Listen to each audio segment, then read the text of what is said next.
ما يريد الله ليجعل عليكم من حرج ولكن يريد ليطهركم وليتم نعمته عليكم لعلكم tashkurun. Artinya, hai orang-orang yang beriman, apabila kamu hendak mengerjakan sholat, maka basuhlah mukamu dan tanganmu sampai dengan siku, dan sapulah kepalamu dan basuh kakimu sampai dengan kedua mata kaki. Dan jika kamu junub, maka mandilah.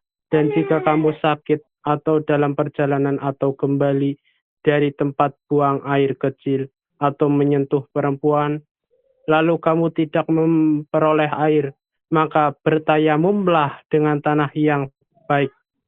Sapulah mukamu dan tanganmu dengan tanah itu.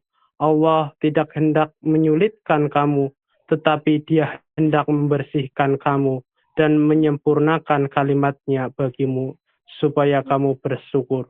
Quran Surat Al-Ma'idah ayat 6.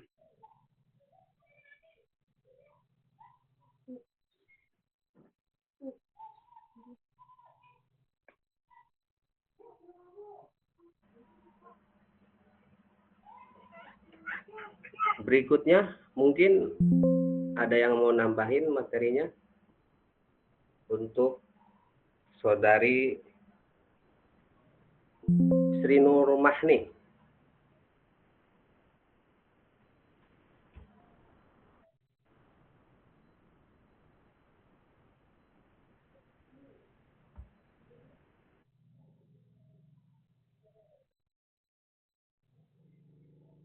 Ada satu materi lagi ya buat Gusolah, belum selesai.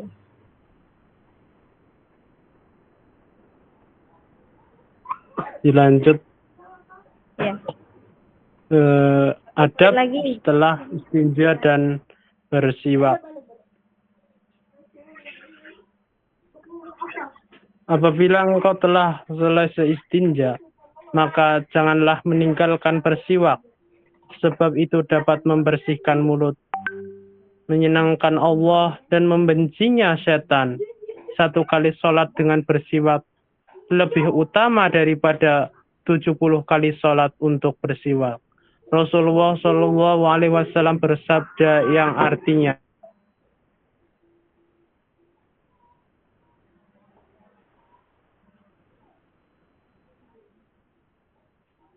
siwak itu menyucikan mulut, menyebabkan turunnya ridha Allah, dan menyebabkan setan marah-marah. 1 kali sholat dengan bersiwak itu lebih utama daripada 70 kali sholat tanpa bersiwak.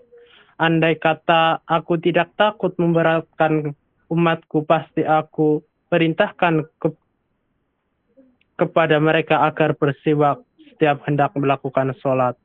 Sesudah engkau bersiwak, menggosok gigi, maka duduklah dengan menghadap kiblat di tempat yang sedikit tinggi, agar engkau tidak terkena percikan air yang jatuh ke tanah.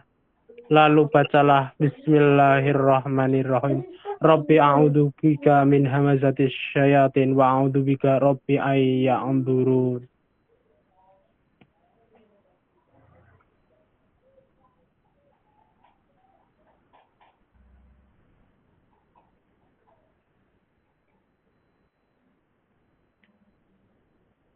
Untuk pemateri selanjutnya, kami persilahkan saudari Sri Nur Mahni.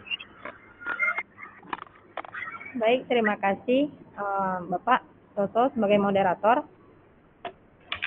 Selanjutnya yaitu basuhan tangan, niat berkumur, dan istinsyak. Summa aqsil yadayka salasan qabla an tudkhilahumal ina'a. Wa qulil Allahumma inni as'alukal yumna wal barakata wa a'udzu bika minasyumi wal halakah.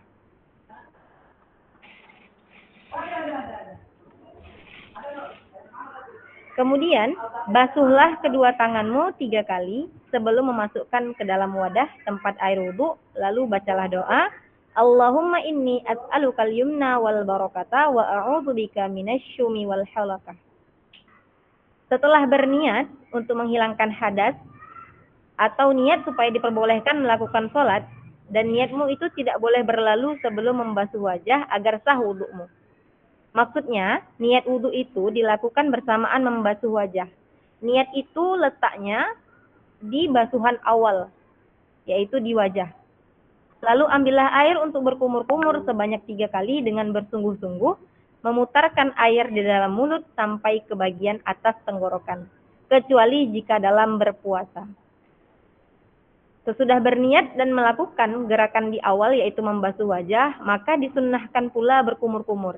Berkumur-kumur bukan hanya memasukkan air ke dalam mulut, namun memutarkan air agar mengeluarkan sisa kotoran di dalam mulut kita sampai ke bagian atas tenggorokan. Namun tidak disunnahkan bagi orang-orang yang berpuasa. Maka ketika hendaklah berkumur, maka bacalah doa, Allahumma a'inni ala tilawati kitabika wa kasarati zikri laka wa sabbitni bil qawli sabbiti fil hayati dunya wa fil akhirah. Kemudian ambillah air lagi untuk dihirup dengan hidung sebanyak 3 kali dengan membaca doa.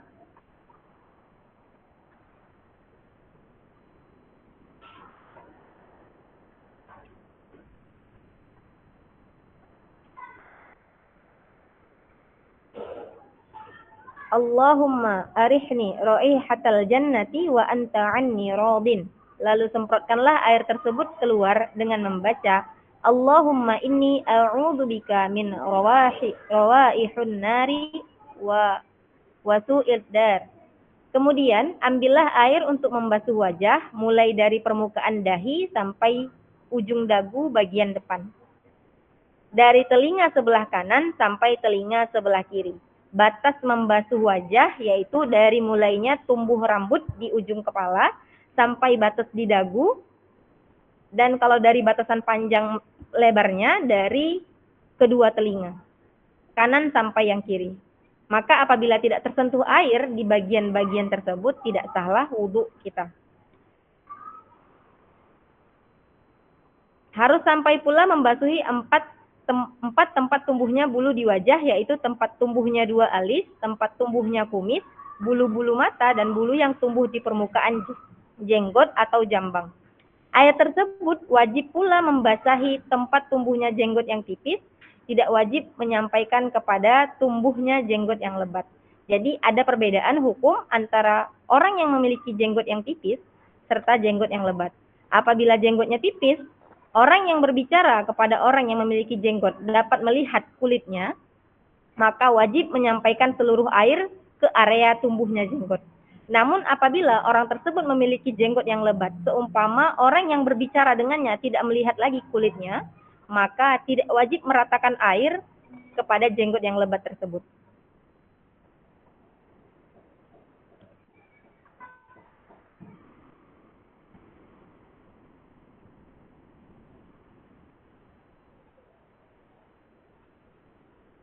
Baik, selanjutnya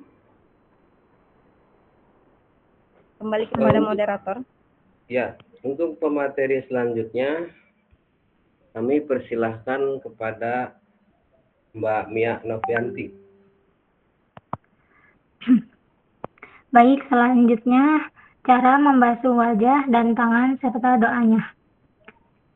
Doa ketika membasuh wajah ini adalah Allahumma bayyid wajhi binurika yauma tabyadu wujuhu awliyaika wala tusawwid wajhi bidulumatika yauma taswadu wujuhu a'daatika. Jangan lupa membiasakan membasahi jenggot yang lebat.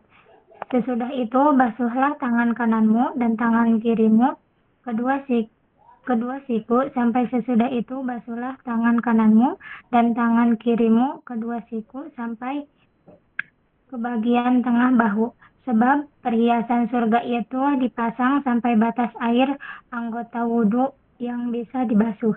Ketika membasuh tangan kanan ini bacalah Allahumma a'tini kitabi biyamini wasibni hisaba yasiro. Sedangkan doa yang dibaca ketika membasuh tangan kiri ialah Allahumma inni a'udzubika an tu'tiyani kitabi bisimali aw min wara'i dhahri. Selanjutnya, cara menyapu atau mengusap sebagian kepala dan membasuh telinga, leher, serta doanya.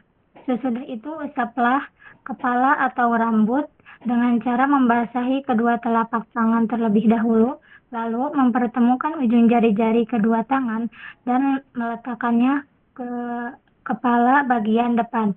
Terus dijalankan ke bagian belakang kepala, lalu dikembalikan lagi ke depan. Ini dihitung sekali dan bisa diulang sebanyak 3 kali.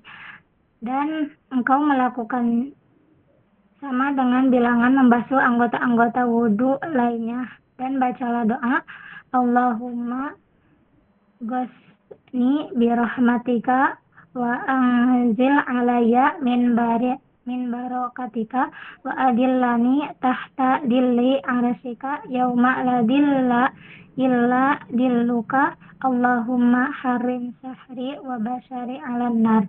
Setelah itu, usaplah kedua telingamu, bagian luar dan dalamnya, dengan air yang baru diambil, atau bukan sisa air untuk mengusap kepala, dengan cara memasukkan kedua jari telunjuk ke dalam 2 lubang telinga, lalu usapkanlah bagian luar daun telingamu dengan ibu jari bagian dalam dengan membaca doa, Allahumma ja'alni minal ladina yastami'unal qawla fayatami'unal ahsana.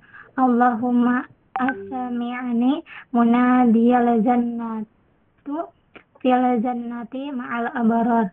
Kemudian usaplah lehermu dengan membaca doa, Allahumma fakti raqabati minan nar wa a'udzubika minas salasili wal aghlali.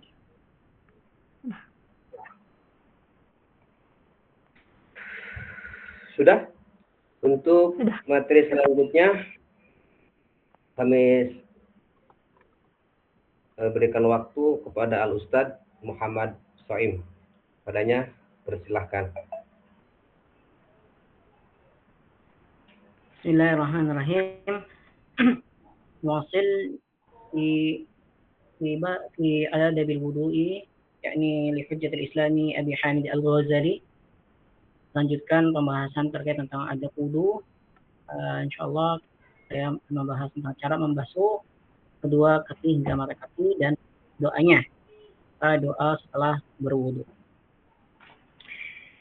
Qala al-muallifu li hujjatil islami Abi Hamid Al-Ghazali, thumma aghsil rijlaka al-yumna. Kemudian ketika sudah dilaksanakan basuhan-basuhan yang sebelumnya, kemudian basuhlah kakimu rijlaka al-yumna, yakni kakimu yang kanan. Thumma al-yusra ma'al ka'baini. Kemudian basuh begitu juga basuh bagian kirinya sampai menjulur ke mata kaki. Wa khallil bi khinsirika al-yadil yusra asabi'i rijlika. Kemudian selah-selah basuh dengan selah-selah jari kaki yang kanan dengan jari kelingking al-yumna mubtadi'an min khinsiriha hatta takhtima bi khinsirihi al-yusra. Kemudian dengan jari kelingking tadi pada tangan kiri dimulai dari jari kelingking kanan, kaki kanan sampai jari kelingking ke kaki kiri. Jadi di sela-sela kaki, bagian kaki kanan ataupun kaki kiri, jari-jarinya di sela-sela. Supaya airnya mengalir sempurna di bagian sela-sela tersebut. Wa tudkhilul isba'a min asfala wa qulil Allahumma tsabbit qadami ala sirati yawma nazil aqdami fin nari. Di sini kita diajarkan oleh rahimahullah untuk membaca doa, ya Allah, Allahumma tsabbit qadami ala sirati yawma nazil aqdami fin nari. Jadi dibaca doa tadi. Wa kadzalika taghsil yusra wa taqul, kemudian ucaplah pada basuhan yang di bagian kaki kirinya, Allahumma inni a'udzubika an tazula qadamayya ala sirati fin nari yawma tazil aqdami al munafiqina wal musyrikina. Membaca doa tadi manakala sudah dibasuh bagian kaki kirinya. warfa'il ma'a ila ansafi asyaqaini wara'il tikrari thalathan fi jami'i af'alik. Kemudian naikkanlah airnya, basuhlah bagian airnya sampai pertengahan kedua betis dan jagalah atau lakukanlah selama kurang lebih 3. Thalathan fi jami'i af'alik. Dibasuh 3 kali di seluruh pekerjaan, di seluruh basuhan tadi. Fa idza faragta minal wudu'i, kemudian ketika selesai dari basuhan-basuhan yang tadi, maka naikkanlah pandanganmu ke langit. Kemudian membaca faqul asyhadu an la ilaha illallah wahdahu la syarika lah wa asyhadu anna Muhammadan abduhu wa rasuluhu subhanaka Allahumma wa bihamdika asyhadu an la ilaha illa anta amiltu su'an wa zalamtu nafsi astaghfiruka wa atubu ilaik faghfirli wa tub alayya innaka antat tawwabur rahim. Jadi ketika kita sudah selesai membasuh bagian akhir, yakni di bagian kaki kanan dan kaki kiri, kemudian sela-selanya kita disunahkan, kita diajarkan oleh rahimahullahu taala membaca doa ini. Itu baca ayat doa yang tadi. Kemudian dilanjutkan doanya, Allahumma ja'alni minat tawwabina waj'alni minal mutatahhirin waj'alni min ibadika salihin waj'alni sabura wa syakura waj'alni adhkuru dzikran katsira wasabbihuka bukratan wa asila. Ini doanya sangat bagus dan kita bisa amalkan doa ini. Rahimahullahu Hujjatul Islam Abi Hamid Al-Ghazali mengajarkan kita untuk membaca doa ini ketika sudah tuntas atau sudah selesai dalam berwudu. Silakan dilanjutkan oleh Mbak Cindy. Faman qara'a hadhihi da'wat fi wudu'ihi.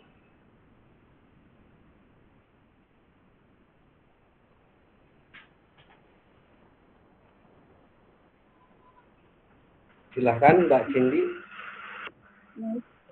Wajtanib fi wudu'ika sab'an, dan jauhilah 7 perkara di dalam wudu. Al-awwal, la tanfus yadaika fatarushal ma'a. Janganlah kau kibaskan tanganmu, maka airnya jadi menciprat. Setelah selesai wudu, sebaiknya jangan mengibaskan tangan untuk mengeringkan air. Selain bisa memercikan air ke tempat yang mungkin tidak suci, ini juga dianggap kurang sopan.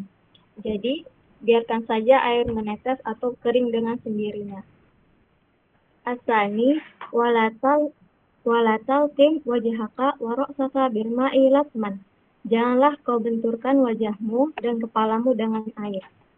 Karena ketika membenturkan wajah dan kepala langsung ke air saat berwudu, itu terkesan tergesa-gesa dan juga kurang sopan.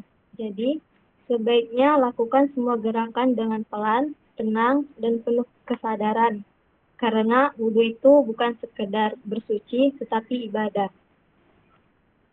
As-salis, wala tatakallam fi asna'il wudu'i. Jangan ngobrol di tengah-tengah wudu. Sebaiknya hindari berbicara saat wudu. Ketika wudu, fokuskan hati dan pikiran, karena wudu adalah momen untuk bersiap menyambut sholat. Jadi, jaga kekhusyukan sejak awal. Ar-rabi' wala tajid fil ghusli ala salasa marratin. Jangan melebihi 3 kali ketika membasuh. Rasulullah SAW mengajarkan agar setiap anggota tubuh dibasuh maksimal 3 kali. Jika lebih dari itu, dianggap berlebihan dan tidak disukai. Jadi, cukup 3 kali saja agar wudunya tetap sesuai dengan sunnah. Al-khamis, wala tuqsil sabbal ma'i min ghairi hajatin bimujarradil waswasah. Falil muwaswasina syaitan yadhaku bihim. Yuqalu lahu al-walhanu.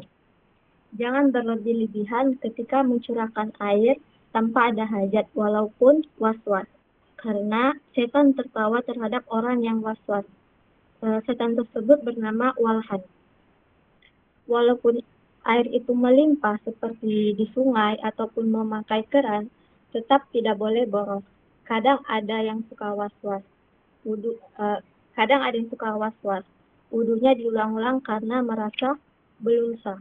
Nah, di situ kita harus berhati-hati karena bisa jadi itu gangguan dari setan. Nah, setan tersebut bernama walhan. Wudu yang baik adalah yang tenang dan secukupnya. As-sadis, wala tatawaddo bil ma'il musyammas. Jangan berwudu dengan air yang dijemur di bawah matahari. Karena air yang dijemur di bawah terik matahari, terutama dalam wadah logam, menurut sebagian ulama dapat berdampak buruk bagi kesehatan. Jadi lebih baik dihindari untuk kehati-hatian. As-sabi' wala minal awani as-sufriyah. Jangan pula berwudu dengan air yang berada dalam wadah emas. Wudu menggunakan air dari wadah emas ataupun perak tidak dianjurkan. Selain memiliki kesan pamer kemewahan, ini juga bertentangan dengan prinsip kesederhanaan dalam Islam. Karena kita diajarkan hidup sederhana termasuk dalam ibadah. Fahadis sab'atu makruhatun fil wudu'i. Ketujuh hal tersebut hukumnya makruh di dalam wudunya. Selanjutnya, fadilah zikir ketika berwudu. Wa fil khabari dan dalam hadis disebutkan anna man zakarallahu ta'ala inda wudu'ihi. Barang siapa yang berzikir ketika wudunya, taharallahu jasadahu kullahu. Maka Allah akan mensucikan seluruh jasadnya. Wa man lam yadhkurillah, dan barang siapa yang tidak berzikir kepada Allah, lam yathur minhu illa ma asabal ma'u. Maka tidak akan suci kecuali apa yang terkena air saja. Jadi, wudu itu bukan sekedar mencuci anggota tubuh yang wudu itu bukan sekedar mencuci anggota tubuh untuk menghilangkan hadas, tetapi juga merupakan ibadah yang memiliki nilai spiritual. Apabila seseorang berwudu sambil mengingat Allah seperti membaca doa-doa wudu ataupun menyebut nama Allah dalam hatinya ikut bersih dan wudunya menjadi lebih sempurna di sisi Allah.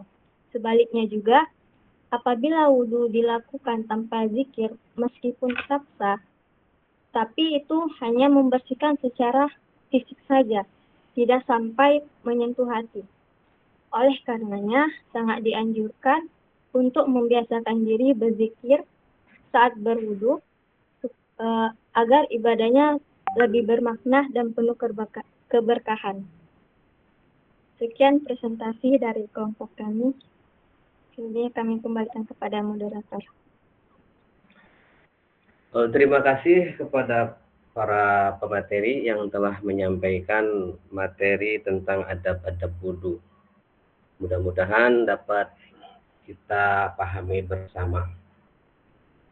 Dari pemateri tadi dapat kita simpulkan bahwasanya kita dalam berwudu itu harus memperhatikan detail dari mulai adab atau cara-cara berkumur.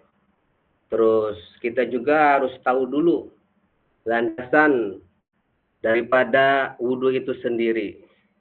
Karena apa? Karena suatu amalan atau perbuatan kalau tidak ada dasar hukumnya, maka itu sesuatu yang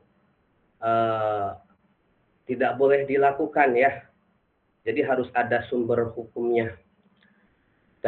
Nah, sumber hukum daripada wudu itu adalah surat Al-Maidah ayat 6. Ya ayyuhallazina amanu idza qumtum ila shalah faghsilu wujuhakum wa aydiyakum wamsahu bi ru'usikum wa arjulakum ilal ka'bain al-ayah. Bahwasanya wahai orang-orang yang beriman, apabila kamu hendak akan melaksanakan salat, maka basuhlah wajahmu dan tanganmu sampai sikut, kemudian usap. Jadi bahasanya bukan basuh ya, kalau kepala itu diusap. diusap. Makanya di sini kalimatnya wamsahu, bukan wagsilu ya, tapi wamsahu biruusikum, usaplah sebagian dari kepala. Wa arzulakum itu wawunya atopnya ke pagsilu, ke agsilu. Jadi kalau bagian kaki itu dibasuh ya, wa arzulakum dibasuh dicuci itu ilal ka'bain sampai kepada mata kaki. Itu landasan daripada dalil berwudu. Kemudian selanjutnya tolong itu slide-nya di bawah.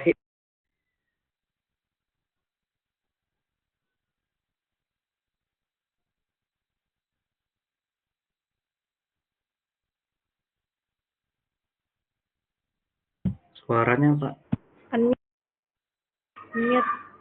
Adab setelah istinja dan keutamaan bersiwak.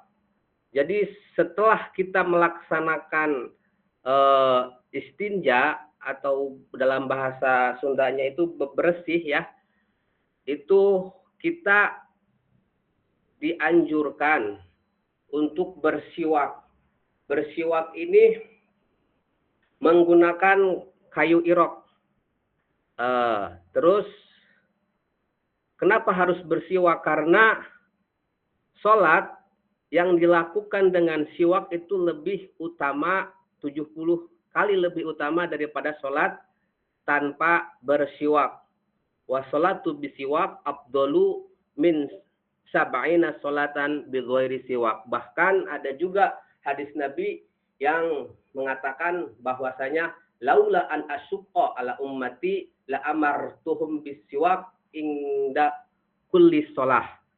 Itu ya hadis Nabi keutamaan tentang bersiwak. Kalau seandainya tidak memberatkan kepada umatku, kata Nabi, la amartuhum bisiwak inda kulli sholah. Jadi aku akan perintahkan kepada umatku untuk bersiwak setiap akan melaksanakan sholat. Itu tentang dalil atau hadis tentang keutamaan bersiwak. Kemudian selanjutnya wudu itu pertama dilakukan dari mulai membasuh kedua tangan 3 kali, itu sampai pergelangan tangan ya, sampai pergelangan tangan itu 3 kali. Kemudian ada doanya, Allahumma inni as'aluka al-yumna wal barokah wa a'udzubika minasyu'mi wal halakah. Itu doa ketika kita hendak berwudu dengan membasuh kedua tangan, bukan kedua tangan yang fardu ya, tapi ini kedua tangan yang sunnah untuk dilakukan. Kemudian istinsyak itu kemudian berkumur dan istinsak ya. Berkumur itu juga ada doanya, Allahumma a'ini ala tilawati kitabika wa kasrati dzikri laka wa sabitni bil qauli asabit fil hayatid dunya. Itu doa ketika berkumur. Kemudian ada doa lagi ketika memasukkan air ke dalam hidung atau beristinsyak. Itu ada doanya. Itu doa-doa yang harus kita hafalkan, harus kita amalkan ketika kita hendak berwudu. Kemudian setelah membasuh kedua tangan dan berkumur, selanjutnya kita diajarkan oleh Asy' al-Imam Al-Ghazali itu untuk membasuh wajah serta batasan daripada wajah tersebut. Jadi kita jangan sampai dalam fikih ya, kita emang harus harus detail ya. Jangan sampai kita asal-asalan dalam berwudu. Ini maaf ya. Maaf. Ini emang harus seperti ini dalam fikih, harus jelas ya. Jadi batasan daripada wajah itu dari mulai jadinya min manabiti sya'ri rosi, dari mulai rambut di sini jadi rambut di atas kepala, terus bawahnya sampai ke bawah dagu ya, sampai ke sini. Kalau misalkan ada jenggot, saya kan nggak ada jenggotnya nih ya, karena orang Sunda ya, bukan orang Timur Tengah, jadi orang Sunda nggak ada jenggotnya. Jadi Nggak usah kalau jenggotnya tebal berarti harus di sela-sela begini. Kalau misalkan tipis ya cukup diairi aja seperti ini ya. Kalau tebal itu karena apa? Karena airnya harus sampai kepada kulit wajah. Itu batasan daripada atas sampai ke bawah, terus ke sampingnya itu sampai ke sini. Sampai ke telinga, tulang telinga sini ya. Tulang telinga sini itu batasan dalam membasuh wajah. Terus baca doa, ada doanya juga di situ ya. Doanya ada, tinggal baca aja. Terus kemudian membasuh kedua tangan ya. Membasuh kedua tangan itu sampai sikut. Membasuh kedua tangan sampai sikut. Sampai sikut itu kalau dalam kitab Bidayatul Hidayah dilebihi 5 ini ya, sampai pertengahan ini. Sampai pertengahan daripada bahu sampai sini. Dilebihi 5 jari. Kalau dalam kaidah usul fikih itu ada mimba bimalayati mulujub ila bihi fahuwa wajibun. Jadi harus dibasuh. Karena kalau misalkan sampai segini itu kurang sempurna wudunya. Selanjutnya membasuh kaki ya, setelah membasuh wajah, di selatnya itu membasuh kepala, sebagian kepala dan telinga serta doanya. Tadi udah dijelasin ya, membasuh kepala, sebagian kepala kalau bagaimana kalau rambutnya tipis misalkan, ya asal ini aja, asal kena air aja si rambutnya. Terus telinga sampai telinga ya seperti biasalah. Mungkin teman-teman juga sudah pada paham. Kemudian membasuh kaki sampai mata kaki, membasuh kedua kaki hingga mata kaki beserta doanya. Itu anggota-anggota wudhu yang harus kita amalkan ya. Kita amalkan doanya, baca setiap hari, setiap kali kita akan berwudu. Kemudian ada 7 perkara yang dimakruhkan atau harus dihindari ketika kita melakukan wudu. Yang pertama itu janganlah kau kibaskan tanganmu maka airnya jadi menciprat. Jadi si airnya jangan sampai kemana-mana. Kemudian janganlah kau benturkan wajahmu dan kepalamu dengan air. Selanjutnya itu jangan ngobrol ya. Kalau lagi wudu jangan ngobrol. Itu kalau anak-anak kadang-kadang suka sambil ngobrol, tapi nggak apa-apa kalau anak-anak mah. Terus yang keempat, jangan melebihi 3 kali ketika kita membasuh. Jangan sampai melebihi sampai 3 kali ketika kita membasuh anggota wudhu. Kemudian yang kelima, jangan berlebih-lebihan ketika mencurahkan air. Kemudian yang keenam, jangan berwudhu dengan air yang dijemur, dipanasin dengan sinar matahari. Yang terakhir, jangan sampai kita pula berwudhu dengan air yang berada dalam wadah emas. Itu makruh hukumnya ya. Nggak boleh. Ketujuh hal ini harus dihindari. Kemudian hikmah atau fadilah daripada kita melakukan wudu beserta adab-adabnya itu dalam hadis Nabi mengatakan anna man dzakarallahu ta'ala indal wudu'i taharallahu jasadahu kulluh wa man lam yadhkurillah lam yadhkur minhu illa ma asabal ma. Dalam hadis dikatakan barang siapa yang berzikir ketika wudu maka Allah akan mensucikan seluruh jasadnya, dan barang siapa yang tidak berzikir kepada Allah maka tidak akan suci kecuali apa yang terkena air saja.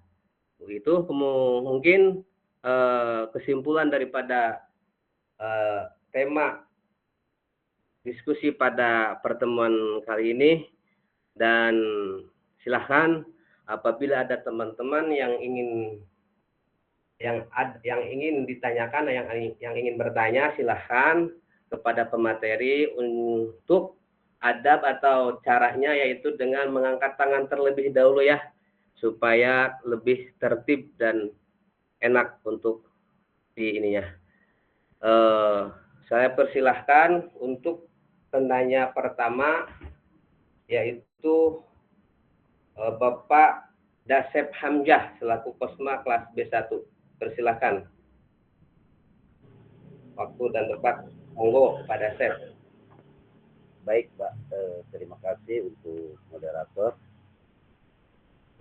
Assalamualaikum warahmatullahi wabarakatuh. Waalaikumsalam warahmatullahi wabarakatuh. Terima kasih untuk moderator. Saya ingin bertanya tentang bab wudhu ini. Sebenarnya ada dua pertanyaan yang saya ingin ajukan. Dua saja ya, langsung aja. Yang pertama, bagaimana penerapan adab khusyuk dalam wudhu dapat mempengaruhi kehidupan spiritual seorang muslim? Itu pertanyaan pertama. Kemudian pertanyaan yang kedua,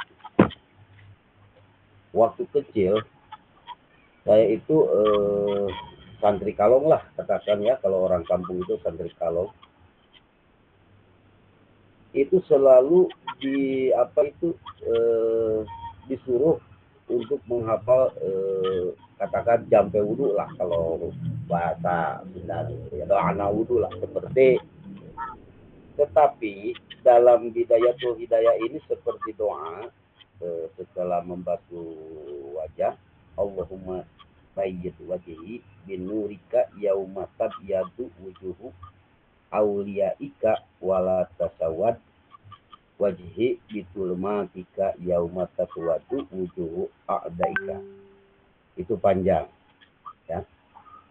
Tapi waktu kecil saya itu, ya doa yang dihafalkan dari guru ngaji hanya Allahumma bayyid wajhi wa tabyadu wujuh. Nah, ya, doanya hanya sampai itu.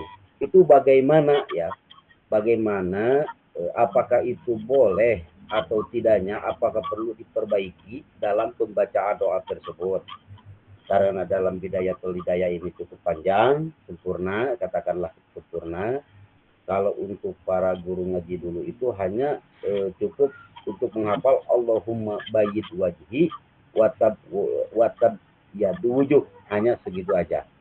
Terima kasih, mohon untuk pencerahannya agar lebih mendalami lagi gitu ya.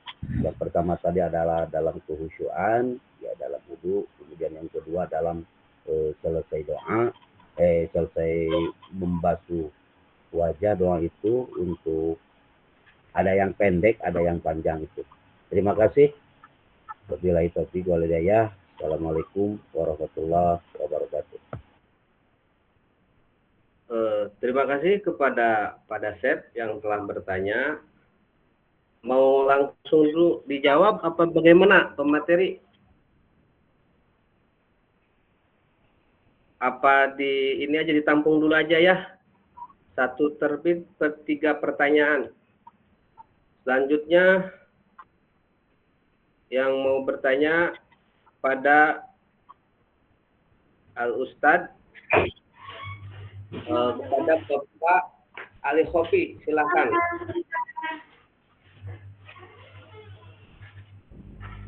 Bismillahirrahmanirrahim. Assalamualaikum warahmatullahi taala wabarakatuh. Terima kasih kepada pemateri dan juga kepada moderator yang pada hari ini sangat bagus sekali untuk menyampaikan materinya. Di sini saya akan bertanya, ada 3 pertanyaan. Yang pertama adalah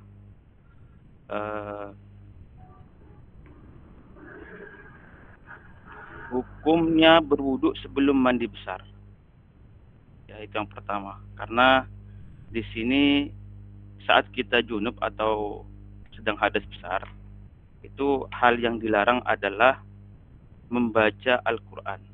Membaca Al-Quran bahkan hanya satu ayat atau huruf saja. Kemudian kita di bab mandi, di situ kita disuruh untuk berwudu dengan membaca niatnya.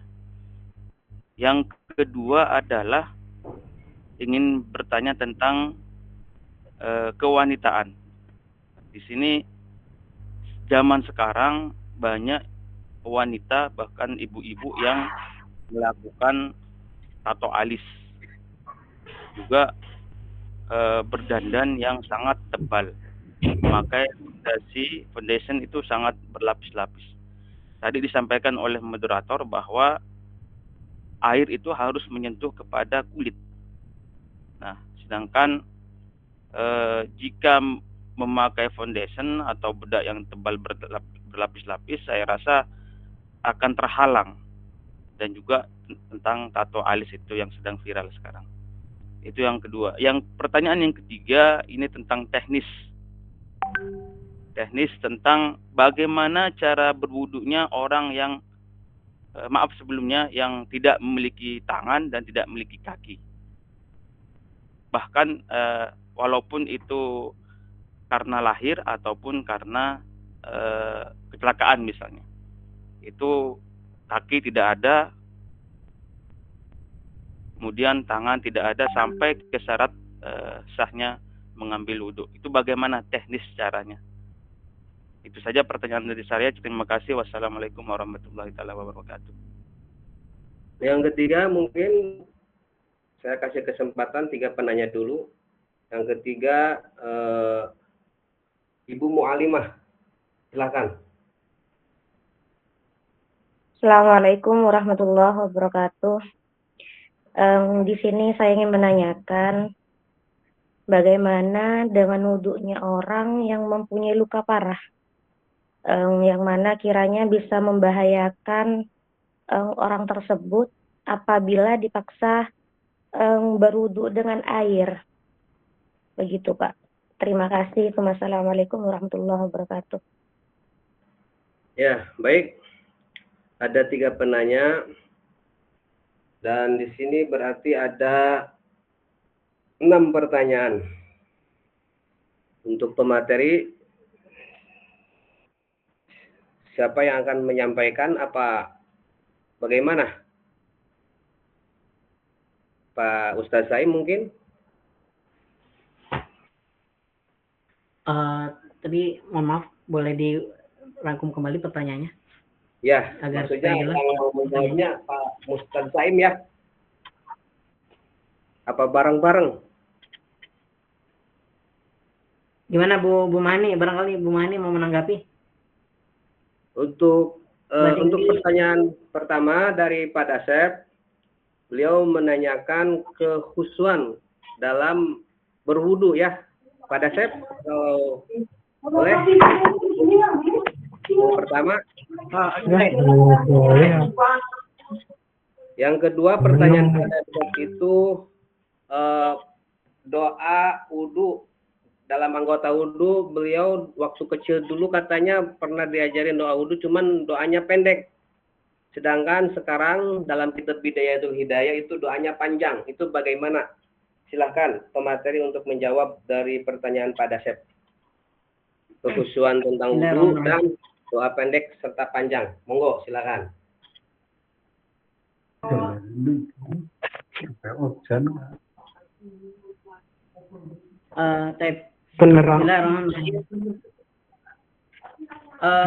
Terima kasih kepada rekan-rekan dan juga kepada moderator. Mohon izin katanya masih ada waktu ya, insya Allah untuk pertemuan kita hari ini untuk menanggapi serta menyambung dari pertanyaan-pertanyaan atau barangkali sesuatu yang memang belum terbahaskan, belum tercerahkan, dan insya Allah saya dan juga rekan-rekan yang lain, teman-teman tim kelompok yang lain, mudah-mudahan bisa bantu untuk menjawab. Mohon izin, saya tidak lebih baik daripada teman-teman semuanya, jadi saya ingin bantu menjawab dan juga bantu untuk mencerahkan barangkali sedikit bermanfaat dan sedikit mencerahkan. Kira-kira. Yang pertama tadi menanggapi dari Pak Dasep, Pak Ustadz Dasep Hamzah, kaitannya tentang kekhusyuan, itu pasti kaitannya tentang niat. An-niyatu wajibatun fit taharati. Jadi niat itu sebenarnya hukumnya wajib dalam taharah. Fit taharati awil ghusli. Entah itu taharah ataupun ghusl. Ya, begitu juga wudu. Begitu juga tayamum. Min kulli sa'iril ibadat. Semuanya terkait tentang niat itu penting dalam aspek ibadah. Kemudian apa sih kaitannya tentang khusyuk? Al-khusyu' fil wudu'i huwa hudurul qalbi wal khudu'i lillahi ta'ala. Jadi khusyuk itu dalam wudu itu menghadirkan, mentahdirkan qalbun, hati, dan kekhudu'an itu kepada Allah Subhanahu wa taala. Jadi kalau niatnya itu hanya untuk bersih, ya udah. Likul limri manawa. Jadi apa yang diniatkannya untuk bersih ya bersih aja udah. Itu duniawi. Tapi kalau seandainya niatnya itu lillahi ta'ala, untuk Allah, li adai sholati al-wajibat, jadi saya bertaharah, saya berwudu untuk niat sholat, itu menjalankan kewajiban. Nah, itu disebut dengan hudurul qalbi lillahi ta'ala. Jadi, pentingnya istihdar niat taharah al-qalbiyah wal jasadiyah. Jadi, niat dalam hati, secara hati, niat karena Allah di dalam hati dan juga jasad, ya. Maka di situ dikatakan indaka fatil ulama falatasihu taharatun illa biniyatin. Jadi sesuatu amalan ibadah khususnya di taharah ini tidak sah, hukumnya tidak sah bila tanpa niat. Gitu ya. Wal mu'minu idza tawadda'a bi khusyu'in fa innahu yata'ammalu fi kulli ghuslatin bi anna taghsilu dhunubihi. Jadi perlu diterapkan, perlu ditanamkan, dipatrikan dalam prinsip kita. Seorang mukmin, ketika dia ingin berwudu, ya, berwudulah dengan khusyuk. Karena setiap apa basuhan yang kita lakukan, usapan air yang kita alirkan, bi annaha taghsilu dhunubihi, yaitu seperti menghapuskan dosa-dosa yang ada dalam diri kita. Gitu. Jadi ada rewardnya, ada motivasinya, gitu ya. Sebagaimana dalam hadis menyatakan, man tawadda'a fa ahsanal wudu kharajat khatayahu min jasadihi hatta takhruja min tahti azfarihi. Barang siapa yang ia berwudu kemudian menyempurnakan wudunya, ya, maka dosa-dosa itu akan keluar dari tubuhnya hingga keluar dari bawah kuku-kukunya, ma'azfarihi, gitu ya. Jadi wudu khusyuk supaya nanti mendapatkan fadilah, mendapatkan keutamaan wudu, yakni dihapuskannya dosa-dosa kita. Itu kira-kira ya Pak Dasep ya, mudah-mudahan Ustaz Dasep mudah-mudahan membantu. Kemudian yang kedua, teman-teman semuanya, terkait tentang pertanyaan Pak Ustaz Dasep, terkait tentang doa ataupun ajaran waktu itu pernah diajarkan untuk wirid doa setelah berwudu yang doa-doa yang pendek. Karena doa itu sepertinya permintaan kita kepada Allah. Jadi apa? Setelah kita melakukan suatu amalan baik, kemudian kita berdoa, maka istijab kita atau hajat kita itu meminta untuk dikabulkan, ditunaikan atau diwujudkan.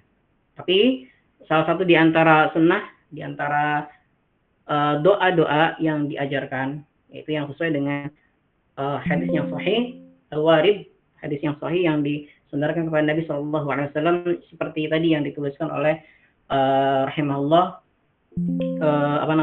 di dalam kitabnya, Allahumma ja'alni minat tawwabin wa ja'alni minal mutatahhirin, asyhadu an la ilaha illallah wahdahu la syarika lahu wa asyhadu anna Muhammadan abduhu wa rasuluh. Nah, di antara doa-doa itu adalah doa-doa yang warid, doa-doa yang diajarkan yang sahih, ya, berdasarkan hadis Nabi SAW.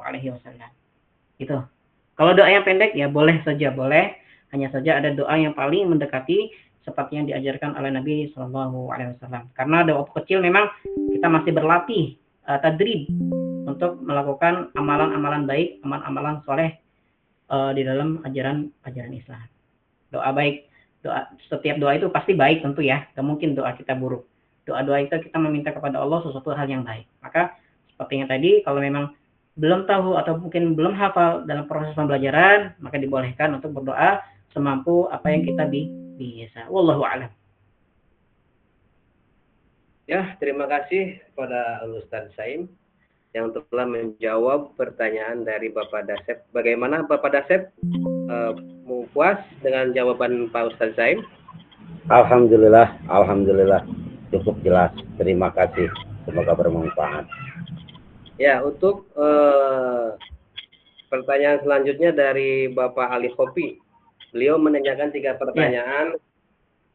Yang pertama, hukum berwudu sebelum mandi besar. Karena katanya ada keterangan yang mengatakan ketika kita masuk kamar mandi nggak boleh baca ayat Quran atau doa apa gitu ya. Tadi pertanyaan kalau nggak salah seperti itu. Pertanyaan yang pertama. Pertanyaan yang kedua yaitu bagaimana hukumnya wudu orang yang pakai alis tato alis atau kondisioner? Itu kan katanya tebal gitu.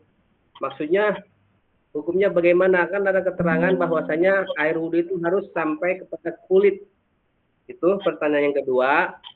Yang ketiga pertanyaannya, ini pertanyaan menarik ya. Bagaimana hukum wudhunya orang yang, maaf dalam tanda kutip, orang yang cacat. Entah itu tangannya nggak ada atau kakinya nggak ada. Cacat dari lahir atau mungkin cacat karena kecelakaan. Mungkin itu ya pertanyaan dari Bapak Ali Khopi. Silahkan pemateri untuk menjawab pertanyaannya.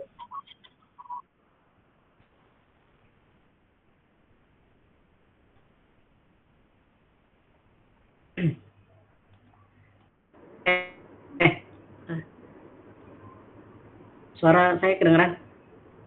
Kedengaran, Pak. Barangkali rekan-rekan kelompok mau menanggapi atau bagaimana? Insya Allah, baik saya, Pak. Tafadhol, silakan tafadholi. Baik, untuk pertanyaan pertama dari Pak Ali, yaitu tentang hukum berwudu sebelum mandi besar atau mandi wajib. Adapun kita tarik dari salah satu dalil hadis dari Aisyah radhiyallahu anha, yaitu yang diriwayatkan oleh Bukhari Muslim, jika Rasulullah Shallallahu alaihi wasallam mandi janabah, beliau memulai dengan membasuh kedua tangannya lalu berwudu sebagaimana wudu untuk sholat. Kemudian memasukkan jari-jarinya ke dalam air dan menyela pangkal rambut. Jadi asal-asal hukum daripada wudu sebelum mandi wajib itu adalah sunnah. Sebagaimana pula yang telah tertera dalam kitab Fathul Qarib, wa sunnanuhu ay ghusli khamsat asya'a at-tasmiyatu wal wudu'u kamilan. Sunnah-sunnahnya dalam wudu dalam mandi, yaitu artinya mandi ada 5. Salah satunya yaitu wudu dengan sempurna. Artinya hukum berwudu sebelum mandi yaitu sunnah sebagaimana yang telah dicontohkan oleh Rasulullah. Jadi jika seseorang ingin mencontoh Nabi, boleh berwudu dahulu sebelum mandi wajib. Namun jika tidak, maka tak mengapa. Karena hukumnya hanyalah sunnah. Namun apabila ingin menyempurnakan kesunahan, maka lebih baik berwudu sebelum mandi. Yang kedua, memakai make up yang tebal ketika berwudu. Apakah boleh dan bagaimana hukumnya? Sesuai dengan kaidah dalam wudu, yaitu bagian wajah termasuk bagian yang wajib dibasuh oleh air wudu. Maka hukum umumnya ketika wanita memakai make up atau selam alis atau memakai apapun yang dapat menghalangi air, tersampainya air ke anggota wudu, maka jelas tidak sah. Jadi apa hukumnya wanita yang memakai make up ketika dia berwudu, atau sekarang ada namanya istilah make up waterproof, tahan air, maka jelas tidak sah hukumnya. Kenapa? Karena bagian anggota wudu harus jelas terkena air sebagaimana yang telah dijelaskan dalam pasal tadi. Bagian wajah ada bagian-bagiannya dari tumbuhnya rambut sampai ujung dagu, dan kedua telinga itu adalah bagian yang wajib dikenakan air. Yang ketiga, teknis. Orang yang tidak memiliki kategorinya cacat ya, tidak punya tangan atau tidak punya kaki, bagaimana ia berwudu? Jadi kalau orang yang tidak memiliki anggota tubuh lengkap dalam kategori dia dari lahir atau kecelakaan, maka Allah telah memudahkannya dengan dalil di surah Al-Baqarah ayat 286. La yukallifullahu nafsan illa wus'aha. Artinya Allah tidak membebani seseorang melainkan dengan kesanggupan. Jika ia tidak punya tangan, tapi masih ada wajah, kaki, kepala, dan tangan yang satu lagi, maka ia tetap wajib membasuh tangannya. Apabila ia cacatnya misalnya sampai sikunya masih ada sedikit atau cuma separuh tangannya, maka boleh diisyaratkan membasuh sikunya itu. Atau dia tidak memiliki tangan sama sekali, maka tidak perlu dibasuh. Anggota tubuh yang tidak ada tidak perlu dibasuh, itu menurut para ulama. Sebagaimana surah Al-Maidah, jika kamu sakit atau dalam perjalanan atau datang dari tempat buang air atau kamu telah menyentuh wanita atau kamu tidak mendapat air, maka bertayamumlah. Ini kalau kasusnya orang yang cacat atau dia memiliki luka, maka tidak bisa terkena air, maka boleh dengan bertayamum. Jadi hukum orang yang tidak memiliki tangan tadi, cacat, maka ia boleh mengisyaratkan sebagian tangannya atau dengan tangan kirinya untuk dia melengkapi anggota wudhunya. Namun apabila ia tidak memiliki sama sekali anggota tubuhnya, maka tidak wajib dibasuh. Kira-kira itu saja yang dapat saya sampaikan. Ya, terima kasih Ibu Sri Nurmahni yang telah menjawab pertanyaan daripada saudara Bapak Ali Khofi. Bagaimana Bang Khofi, puas jawabannya? Apa ya? Ini sedikit sebenarnya lagi, Bu, tentang tadi yang sebelum wudhu sebelum mandi junub. Di sini dijelaskan bahwa saat junub kita dilarang membaca ayat atau huruf satu saja. Sementara itu disunnah. Ini kan serasa bertentangan ya antara sunnah dengan larangan. Itu mungkin yang belum puas saya di sana pertanyaannya. Kemudian yang kedua tentang make-up, yang tato alis ini belum dijelaskan. Kalau foundation kan mungkin bisa dihapus dulu. Nah, ini tato alisnya yang tidak bisa hilang dalam artian permanen. Nah, itu kemudian yang untuk yang cacat tangan dan kaki itu saya bertanya teknisnya, Ibu. Dalam artian kalau tidak punya tangan bagaimana cara membasuh mukanya begitu. Apa langsung dicocorkan ke air yang mengalir atau bagaimana minta bantuan teman, saudara atau bagaimana? Itu yang saya bertanyakan. Silakan, ada yang mau menanggapi pemateri?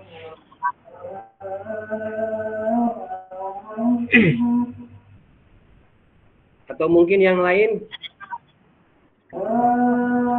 Izin menanggapi, boleh? Bentar lagi ya, maksudnya sudah mulai habis waktunya, jadi mungkin ini pertanyaan cukup termin satu aja ya sampai Bu Mualimah.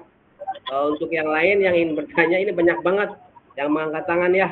Mohon maaf karena mungkin waktu sudah hampir habis ya. Maaf teman-teman ya yang mau bertanya.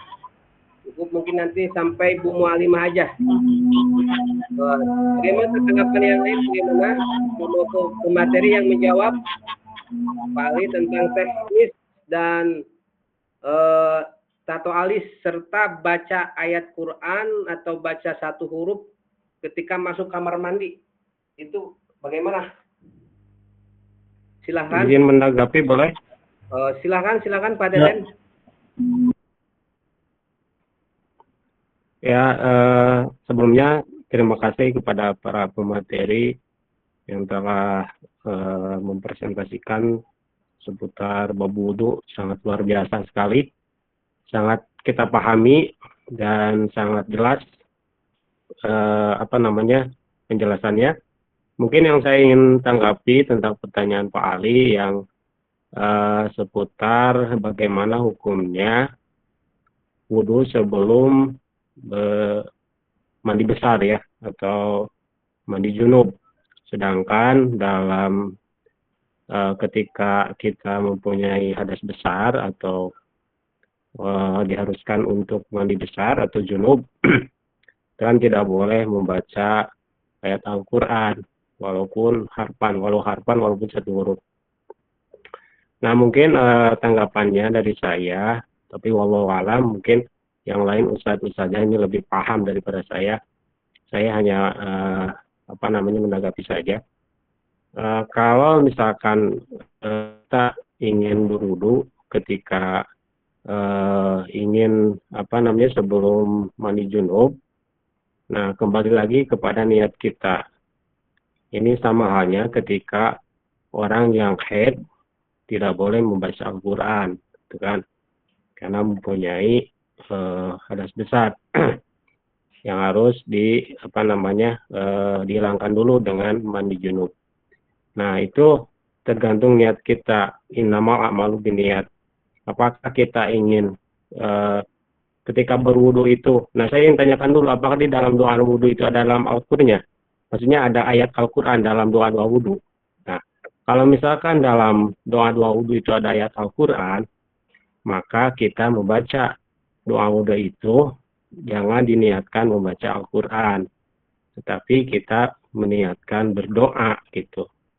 Sama halnya ketika wanita yang sedang haid, kan tidak boleh membaca Al-Quran. Apakah wanita yang sedang haid itu tidak boleh berdoa? Kan itu pertanyaannya. Kan boleh. Contoh doa Rabbana atina fid dunya hasanah, kan itu Al-Quran. Nah, yang apakah orang yang haid itu tidak boleh membaca doa itu? Kan boleh. Intinya dalam hati kita, ketika misalkan dalam doa wudu itu ada ayat Al-Quran, maka niatkan saja kita membaca doa wudu, bukan membaca Al-Qurannya. Gitu, Pak Ali. Mungkin mudah-mudahan dapat dipahami ya. Jadi sekali lagi, ketika kita berwudu, tapi kita mempunyai hadas besar ya, yang harus kita hilangkan dulu, junub lah gitu ya istilahnya. Maka doa itu kita niatkan berdoa, bukan meniatkan membaca Al-Quran. Begitu, Pak Ali. Terima kasih, mungkin mudah-mudahan bermanfaat khususnya bagi saya ketika mungkin yang lain, teman-teman yang lain, ustadz saja lebih paham daripada saya. Wallahu a'lam. Tafadhol. Syukran. Assalamualaikum warahmatullahi wabarakatuh. Terima kasih Pak Teten atas tanggapannya. Ya, mungkin dapat disimpulkan bahwa yang dimaksud Pak Teten itu bukan niat ya, bukan niat membaca Al-Quran, tetapi pikir atau kita doa ya. Mungkin itu. Jadi tergantung niatnya Pak Ali. Kita ke kamar mandi atau masuk kamar mandi, niatnya apa dulu? Apa mau niat baca Quran atau mau niat zikir atau baca doa? Mungkin itu Pak Ali. Bagaimana? Ada tanggapan dari yang lain atau Pak Ali sendiri udah puas belum? Yang pertama sudah. Udah puas ya. Jadi terjawab ya. Niatnya zikir atau baca doa ya, bukan niat baca Quran. Ya, kemudian masalah tato alis itu bagaimana? Izin. Supaya cepat berakhir, saya coba izin menanggapi ya. Yang kedua tadi terkait tentang itu kan al-maruf untuk al-syari, al-maruf la yamna usul al-ma ila syari. Jadi kalau sesuatu yang memang dapat menghalangi basuhan air, ya, ini dalam berwudu, kalau seandainya la yamna usul, jadi kalau seandainya nggak menghalangi, fal wudu sahih. Amma idza kana azilatun tamna'ul alma, jadi kalau seandainya menghalangi, izalatu qabla wudu, itu saja. Jadi izalah, jadi dihapuskan dulu, dihilangkan dulu, baru berwudu. Itu yang kedua, gitu ya. Jadi kalau seandainya dapat menghalangi, izalah, dihapuskan dulu. Yang ketiga tadi al-masyaqqatu, sebagaimana dalam kaidah fikih, kaidah usul, al-masyaqqatu tajlibu taisir. Jadi kalau seandainya tadi dia mau dalam anggota tubuh yang harus dibasuh yaitu wajah, sedangkan dia nggak punya tangan, apa namanya, yasqutu anhu ghuslihi. Jadi kalau seandainya dia nggak bisa tangan, dia lepas dari uzur untuk membasuh tangan. Tapi kalau seandainya membasuh wajahnya bagaimana? Padahal wajahnya masih ada, gitu. Idza kana ajiz atau mafqud, kalau seandainya tangannya nggak ada atau kondisi cacat, al masyaqqatu tajlibu taysir. Itu termasuk dari bagian masyaqqah. Karena kita nggak mungkin bisa membasuh wajah dengan tangan, tapi air yang keluar dari bagian keran itu dibasuhkan langsung bisa ke wajah. Atau mungkin diperbantukan dalam wudhunya, itu alternatif lainnya. Lianna Allah la yukallifu nafsan illa wus'aha. Sungguhnya itu bukan hal yang sulit, karena Allah Subhanahu wa taala tidak membebani seseorang melebihi kemampuannya. Itu aja, barangkali mudah-mudahan menjawab. Siap, terima kasih. Izin Pak Moderator, boleh menambahkan? Silakan Ya. Pak Budi, silakan. Ya, ini diperdalam saja ya, karena memang itu sudah dibahas tadi bagaimana suatu apa istilahnya cairan atau apa ini zat ya, suatu zat sehingga kalau dia menghalangi ya terus diizalah itu ya. Jadi seorang mutawaddi itu ya kan dia harus tahu zat itu seperti apa. Ini sedikit tambahan ya, ini memang pesan guru saya dulu pas pas saya di mondok dulu tuh sedikit. Pesannya untuk mengetahui zat itu dia masuk atau tidak dengan air, coba celupkan di air itu. Kalau dia bercampur dengan air berarti airnya itu sudah bisa masuk. Zat itu, kalau zat itu dicelupkan di air dia tidak bercampur, tetap menggumpal, tidak bercampur dengan air, maka otomatis sudah jelas air itu tidak bisa memasuki suatu zat itu. Misalkan kalau ini bedak, skincare dan sebagainya, kalau dites dia bercampur dengan air, seperti misalkan campur dengan air itu seperti tinta spidol itu kan bercampur dengan air ya, seperti tinta-tinta yang lain itu kan bercampur. Nah kalau seperti pilok itu atau kita cat motor itu kan tidak bercampur dengan air. Nah itulah perbandingannya, mana zat yang bisa bercampur, mana zat yang tidak bisa bercampur. Ini berpengaruh terhadap masukan wudu di dalam kulit. Contohnya seperti getah singkong itu tidak bisa itu dia bercampur dengan air. Itu saja, sedikit saja. Terima kasih banyak. Ya, terima kasih Pak Budi untuk tambahannya. Silakan Pak Ali, bagaimana? Siap, terima kasih. Mantap jawabannya. Mantap ya. Syukron. Berarti izin menanggapi ya.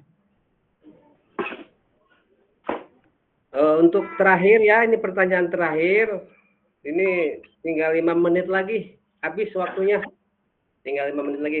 Jadi mohon maaf kepada yang sudah mengangkat tangan, tolong tangannya diturunkan ya. Udah habis waktunya. mohon maaf ya. Ini sangat seru sekali ini diskusi pada pertemuan ini. Emang saya juga ada banyak yang ingin tanyakan terkait tentang tadi tato alis atau mungkin tato kan ada preman tuh, yang preman yang taubat, yang insaf itu kan ada kan ya, yang ingin bertobat. Terus kita itu bagaimana hukumnya wudunya itu kan, itu banyak tato di tangan atau di mana itu kan ya, itu juga jadi bahan. Mungkin tadi jawaban Pak Saim bisa mewakili ya. Apa tadi al-masyaqqah bitajril apa kaidah fikihnya Pak Saim, bisa diulang? Al-masyaqqatu tajlibu taysir. Nah, al-masyaqqatu tajlibu taysir ya. Tajlub. Ya itu ya. Tato itu di bawah kulit. Tato di bawah kulit. Jadi bagaimana? Sah ya wudunya ya? Itu ya mungkin untuk pertanyaan terakhir tadi kayaknya sudah ini sama Bu Sri ya, tentang luka parah itu, yang lukanya itu ditayamumi mungkin itu ya Bu Sri Nurmahni, tadi udah disinggung pertanyaan dari Bu Mualimah yang yang lukanya itu ditayamumi katanya gitu. Bagaimana Bu Mualimah? Iya Pak, mungkin nanti penjelasan lebih jelasnya di bab tayamum saja ya. Oke, iya, siap. Terima kasih. Terima kasih Bu. Untuk itu kepada teman-teman dan rekan-rekan semua kelas ke-1, saya selaku moderator mohon maaf yang sebesar-besarnya apabila dalam memandu jalannya diskusi kurang memuaskan atau kurang sopan atau kurang segala-galanya ya. Saya minta maaf dan terima kasih kepada seluruh rekan-rekan yang sudah menyampaikan pertanyaan sekaligus materi yang sangat-sangat mantap sekali. Ini materi tentang Baburu emang keren ya. Mungkin itu saya mohon maaf yang sebesar-besarnya. Izin Pak. Ya? Izin Pak. Bagaimana Pak Reset? Mungkin Pak dosen mau menjelaskan dulu sedikit gitu. Oh, Pak dosen masuk ya? Masuk Pak. Dari tadi nyimak seru sekali. Maaf, saya enggak ini. Apa-apa, santai aja. Maaf Pak, silakan Pak dosen untuk closing ininya ya. Silakan untuk Pak dosen, maaf ya. Saya enggak ini. Mohon maaf. Gimana? Maksud saya tadi sudah dijawab oleh setiap orang yang terlibat diskusi. Masa saya mau nambahin apa Pak? Udah dijawab semua kan? Udah puas semua ya? Kecuali misalnya jika ada pertanyaan yang belum puas ya bisa jadi ya kalau ada waktu ya bisa dijawab. Tapi bahkan tadi sudah temanya sudah banyak, ada kaidah fikih, kaidah usul itu disebut semua itu. Luar biasa ya. Ada lagi ya macam-macam. Tapi saya apresiasi tadi diskusinya berjalan dengan sangat baik dan saya sih mau sedikit apa ya, sekadar closing statement saja bahwa yang namanya adab itu kan adalah sebuah upaya dari seorang hamba supaya dia kelihatan baik di hadapan Allah, yaitu dengan memperindah adab. Dan tadi soal wudhu sah atau tidak seperti yang biasa kita lakukan sah.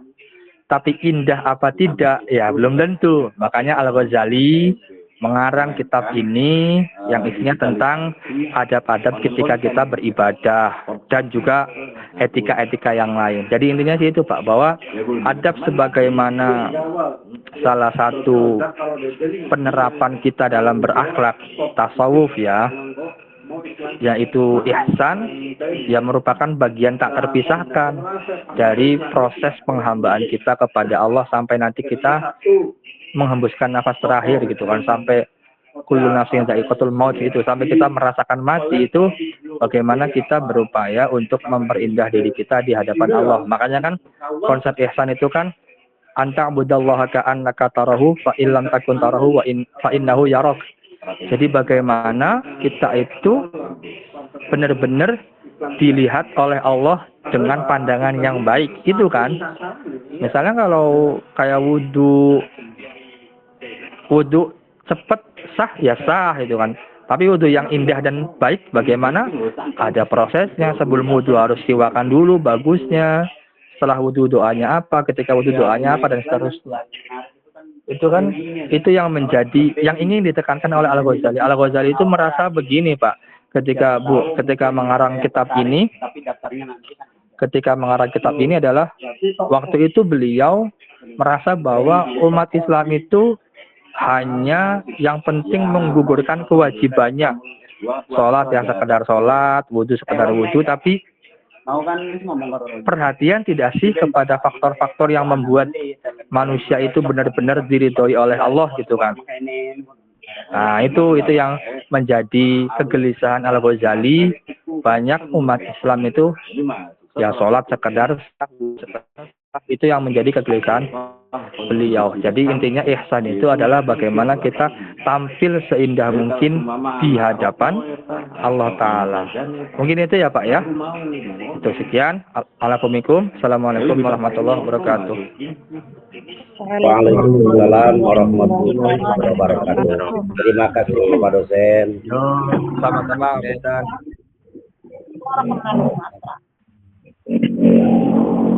Nah, ditutup Ya Pak Toto, silakan dilanjut Pak Toto, silakan. Ya, dengan kita bersama-sama mengucapkan hamdalah. Alhamdulillah. Assalamualaikum warahmatullahi wabarakatuh. Waalaikumsalam Waalaikumsalam warahmatullahi wabarakatuh.